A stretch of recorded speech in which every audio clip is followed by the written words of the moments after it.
বিরুদ্ধে এমন শক্তি যারা যদি শক্তি থাকতো ওদের তবে ওরা আমাদের দেশটাকে দোজক বানিয়ে ফেলতো।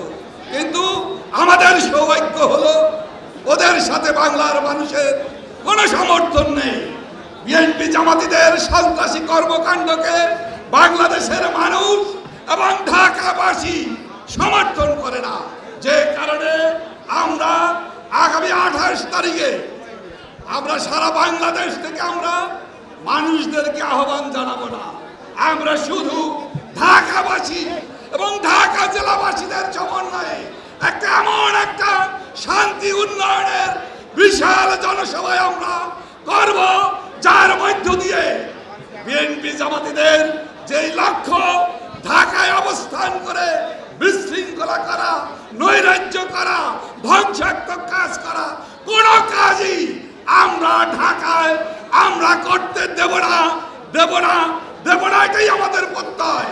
আমরা জানি আপনারা বঙ্গবন্ধুর আদর্শের সন্তান, দেশরত্ন শেখ হাসিনার সংগ্রামী সৈনিক, আপনারা লড়াই সংগ্রাম করেছেন কিভাবে বিএনপি জামাতিদের পরাজিত করতে হয়, আপনারা বারবার পরাজিত করেছেন।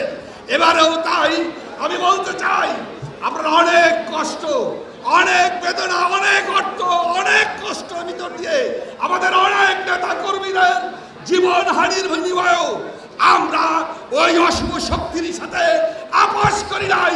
এবারও আমরা শুধু আপোষ তো করবই না, ওদেরকে আমরা কোনোই সুযোগ দেব না। যেখানেই অন্যায় করবে, যেখানেই অপকর্ম করবে, সেখানেই আমাদের প্রতিরোধ, সেখানেই আমাদের প্রতিবাদ। আমাদের প্রতিবাদ হবে শান্তিপূর্ণ। আমরা জনগণকে সাথে দিয়ে এই অপশক্তিকে প্রতিহত করে ঢাকা শহর সহ সারা বাংলাদেশের মানুষের শান্তি, উন্নতি, অগ্রগতির যে সমাবেশ, যে যাত্রা আমরা শুরু করেছি, 28 তারিখ হবে আমাদের নবতর যাত্রা।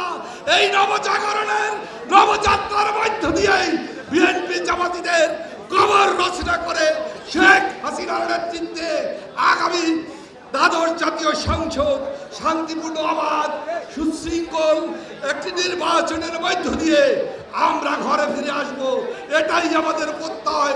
জয় বাংলা, জয় বঙ্গবন্ধু, বাংলাদেশ মানুষের জয় অবশ্যম্ভাবী।